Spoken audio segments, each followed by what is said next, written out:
नमस्कार साथियों। राजनीति और अपराध के रिश्तों पर कुछ साल पहले एक फिल्म आई थी। उसका नाम था गैंग ऑफ वासेपुर। इलाके में संगठित अपराध की कमान रामधीर सिंह के पास होती है, जो वहां के राजनीतिज्ञ हैं, और उनको चुनौती देता है सरदार खान और उसका परिवार। इसके आगे फिल्म की कहानी में कई टर्न और ट्विस्ट आते हैं, लेकिन फिल्म के शुरू से आखिर तक एक बात कॉमन है, और वो ये है कि जब संगठित अपराध में रामधीर सिंह या सरदार खान का दबदबा बढ़ जाता है तो इलाके में क्राइम ग्राफ तेजी से बढ़ता है। हत्याएं होती हैं, वसूली होती है, रेप होता है, किडनैप की वारदातें होती हैं, सब में जबरदस्त बढ़ोतरी होती है। गैंग ऑफ वासेपुर के इस पहलू का ख्याल मुझे तब आया जब पूरे हरियाणा के एक कोने से दूसरे कोने तक अखबार खोलिए, यूट्यूब चैनल्स खोलिए, टेलीविजन चैनल्स खोलिए, तो पूरे हरियाणा के अंदर हत्या, फिरौती, वारदात, किडनैपिंग, ये सब की खबरें आपको मिलती हैं। मैं देख रहा था तो मुझे यमुनानगर का ख्याल आया। यमुनानगर इसलिए कि अंबाला यमुनानगर को श्रीमान नायब सैनी अपना इलाका कहते हैं। मुझे ख्याल आया यमुनानगर में दो बड़े आपराधिक वारदातों का। यहां अभी हाल में ही एक उद्योगपति और एक कपड़ा व्यापारी को अपराधियों ने सरेआम गोली मार दी। मेरे मन में ये ख्याल आया कि जब यमुनानगर, अंबाला, कुरुक्षेत्र, जो नायब सैनी जी अपना इलाका कहते हैं, वही सुरक्षित नहीं, तो पूरे हरियाणा का क्या हाल बेहाल होगा अपराधियों के द्वारा। इस सवाल का जवाब तलाशने लगा तो एक अलग ही पिक्चर सामने आई। पिछले एक साल में सिर्फ यमुनानगर में हुए बड़े ही आपराधिक वारदातें याद आई। नवंबर 2024 का दोहरा हत्याकांड याद आया, जिसमें प्रॉपर्टी डीलर प्रदीप सैनी और उनके पार्टनर अनिल कुमार की पत्नी सुनीता की हत्या हुई थी। दिसंबर 2024 में ही खेड़ी लखा सिंह गांव में हुआ तिहरा हत्याकांड, जिसमें वीरेंद्र राणा, अर्जुन राणा और पंकज मलिक को पुलिस चौकी के नजदीक 100 से ज्यादा गोलियां मारी गई थी।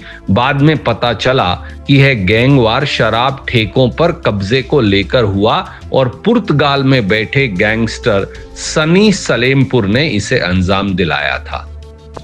इससे पहले सितंबर 2024 में यमुनानगर में 2 नाबालिग लड़कियों के साथ बलात्कार और हत्या की वारदात हुई थी। यमुनानगर के लोग इस वारदात से उबरे भी नहीं थे कि प्रताप नगर इलाके में 7 स्कूली लड़कियों से छेड़छाड़ की वारदात हो गई थी। इसी साल मार्च 2025 में यमुनानगर में खारवन रोड पर एक ठेकेदार की उस वक्त हत्या कर दी गई जब वो मजदूरों को पेमेंट देने जा रहा था। और अगर कल की ही बात देखें तो यमुनानगर में 2 व्यापारियों पर ताबड़तोड़ गोली चलाई गई। ये भी सामने आया है कि एक व्यापारी के पास तो पुलिस प्रोटेक्शन थी और दूसरे व्यापारी पर जब गोली चलाई गई तो पुलिस नाका केवल 500 मीटर दूर था।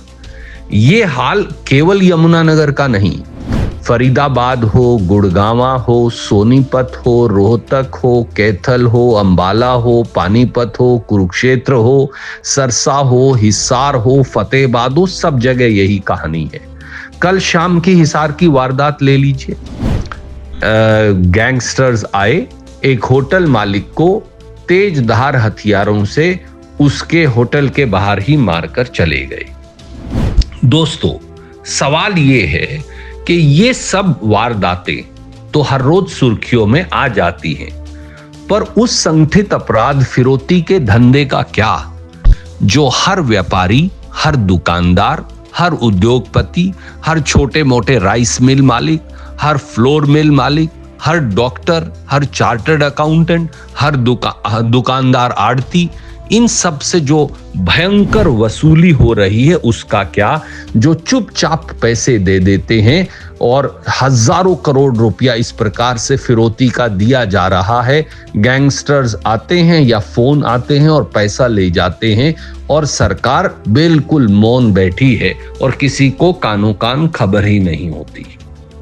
मैं तो इसलिए ये कह रहा हूं कि जहां मुख्यमंत्री का बड़ा रसूख और दबदबा है वहां ये हालत है, पूरे हरियाणा में अपराध की ये हालत है, तो सरकार नाम की चिड़िया है कहां। फिल्म गैंग ऑफ वासेपुर की जो कहानी सत्ता और अपराध के इसी गठजोड़ की कहानी है। असली में प्रदेश में अपराध बगैर सत्ता की सहमति और गठजोड़ के हो ही नहीं सकता। आज ही अखबार में खबर है कि ये सारे गैंगस्टर्स अब इस्तेमाल किसको करते हैं? हरियाणा के बेरोजगार नौजवानों को, जो 11 साल से नौकरी के लिए दर दर ठोकरें खा रहे हैं। खुद पुलिस ये कह रही है कि 5,000 से 20,000 रुपया देकर इनको कॉन्ड्यूइट बना लिया जाता है और फिर इनका इस्तेमाल किया जाता है डराने के लिए, व्यापारी की दुकान या मकान पर फायरिंग करने के लिए, भागने के लिए, व्हीकल चलाने के लिए, फिरौती की चिट्ठियां डिलीवर करने के लिए और कभी कभी किसी व्यक्ति की हत्या करने के लिए। ये अबोध नौजवान जो हैं जाने अनजाने में हरियाणा के अब इस अपराध के चंगुल में फंसते जा रहे हैं। यमुनानगर में गैंगस्टर का नाम हो सकता है काला राणा, मोनू राणा, किसी और जिले में और है। लॉरेंस बिश्नोई से लेकर हिंदुस्तान के सारे गैंगस्टर अब हरियाणा में धंधा करते हैं क्योंकि ये अपराधियों की शरण स्थली बन गया है। दोस्तों और साथियों, मेरा एक सवाल है। हरियाणा तो हरि की भूमि है, हरियाणा तो श्रीमद् भगवत गीता की भूमि है, हरियाणा तो ज्ञान की भूमि है, हरियाणा तो किसान और नौजवान की भूमि है। कब और कैसे भाजपा ने इस ज्ञान और गीता की भूमि को गैंग ऑफ वासेपुर की भूमि बना दिया है? सवाल ये है। और मैं और आप, हम सब मिलकर क्या करने वाले हैं? क्या हम सिर्फ नायब सैनी जी के चुटकुले और कह कहे सुनते रहेंगे? वो 6 बजे उठकर या 7 बजे उठकर एक मैराथन को, हाफ मैराथन को झंडी दिखाएंगे, चुटकुले सुनाएंगे, कहे कहे सुनाएंगे, मजाक उड़ाएंगे और चले जाएंगे। और संगठित अपराध सरकार के संरक्षण और गठजोड़ में बढ़ता रहेगा।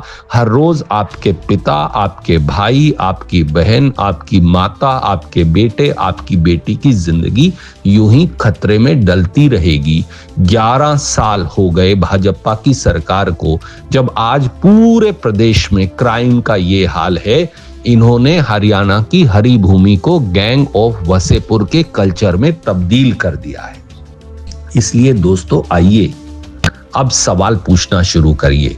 श्रीमान नायब सैनी को बोलिए कहे कहे लगाने बंद करें, चुटकुले बंद करें और गंभीर होकर बताएं कि उनके पास अपराधियों से निपटने की प्लान क्या है। बीजेपी के हर एमएलए से सवाल पूछिए, हर एमपी से सवाल पूछिए, हर मंत्री से सवाल पूछिए, हर वर्कर से सवाल पूछिए, हर नेता से सवाल पूछिए। क्योंकि अगर आप ये नहीं करेंगे, हम सब मिलकर हरियाणा के 2.5 करोड़ से लोग अधिक ये नहीं करेंगे, तो इन्होंने तो हरियाणा को गैंग ऑफ वसेपुर की कल्चर और धरती में बदल दिया है। हमें हरी के हरियाणा के गौरवशाली इतिहास को और वर्तमान और भविष्य को और ज्यादा सुनहरी बनाना है और संगठित अपराध और सरकार, भाजपा की सरकार और अपराध के इस गठजोड़ से छुटकारा लेना है। क्योंकि याद करिए, गैंग ऑफ वसेपुर में भी जब जब रामधारी सिंह और सरदार खान का गैंग मजबूत होता था तो क्राइम ग्राफ तेजी से बढ़ जाता था। यही हरियाणा में हो रहा है। आइए मिलकर आवाज उठाएं।